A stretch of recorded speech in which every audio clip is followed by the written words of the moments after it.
Et mesdames les rapporteurs. Oui, alors beaucoup de questions, notamment autour je dirais, de l'organisation. Je vais reprendre peut-être de la fin vers le début. La question des parcours. Quelques questions ont été abordées sur la question des parcours.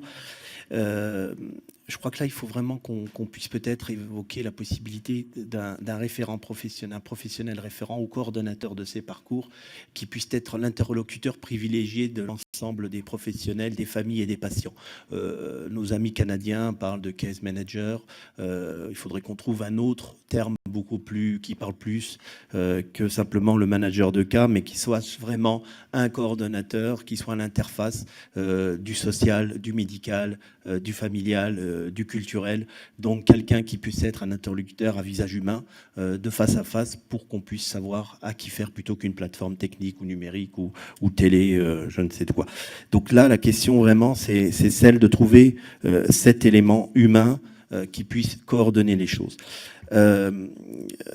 Sur les SDF, le chez-soi d'abord, bien évidemment, ça a été largement travaillé dans les groupes qui ont lancé le plan stratégie pauvreté, et il faut le saluer comme vous l'avez fait, c'est important. Alors, sans abri, sans soins, non, parce qu'il y a des équipes mobiles de précarité qui vont au-devant, notamment l'équipe ici à Paris d'Alain Mercuel, qui est à Sainte-Anne, donc ce sont des équipes mobiles de précarité, mais malheureusement ces équipes mobiles de précarité en psychiatrie sont elles-mêmes souvent en précarité financière, et comme je le disais tout à l'heure, il y a un certain nombre d'équipes que j'ai rencontrées à titre personnel, puisque dans le cadre de la mission, nous étions un peu tenus par le temps, mais j'ai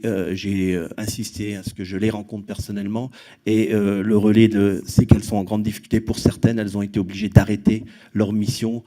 qui s'avère malgré tout extrêmement importante, parce que la prise en charge psychique du sans-abri, ça nous remet directement dans le contexte social, et qu'il ne peut y avoir de psychiatrie sans tenir compte du contexte social et culturel dans lequel évolue le patient. Et un patient qui est dans la rue n'est pas celui qui est dans sa famille, n'est pas celui qui est en appartement, et n'est pas celui qui sera à l'hôpital ou en établissement médico-social, mais le contexte social est fondamental. Et puis, pour ne pas monopoliser la parole, et les rapporteurs iront plus en détail sur la question, et pour revenir aussi à la question des spécificités ou des spécialités, le psychotraumatisme ou autres spécialités, là ça fait appel directement à la gradation des soins, et ce que je disais dans mon avant-propos, vous pourrez le relire, c'est qu'il est nécessaire aussi d'avoir des centres de ressources et des centres experts pour certains types de prise en charge auxquels on peut faire appel ponctuellement, et ça participe également à la formation des médecins traitants, mais aussi des psychiatres, sur des domaines d'expertise particuliers, des centres experts sur des thématiques particulières, et dans un niveau 3, des centres ressources pour des prises en charge beaucoup plus longues, mais qui concernent des spécificités également. Donc je crois qu'il y a un premier niveau psychiatrie générale avec toute la prise en charge environnementale et sociale, un deuxième niveau où on a des spécificités particulières, ponctuelles, où on demande un avis, un bilan, une évaluation, un diagnostic partagé, une conduite à tenir, des précisions, et un troisième niveau où on est plutôt dans un centre ressources, où on peut accueillir et prendre en charge sur certaines techniques de pointe, parce que là aussi, il faut que la psychiatrie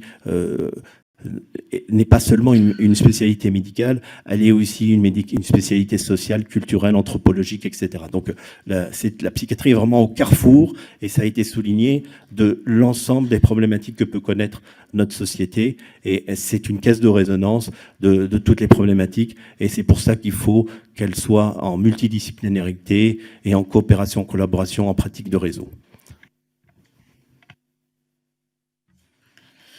Donc,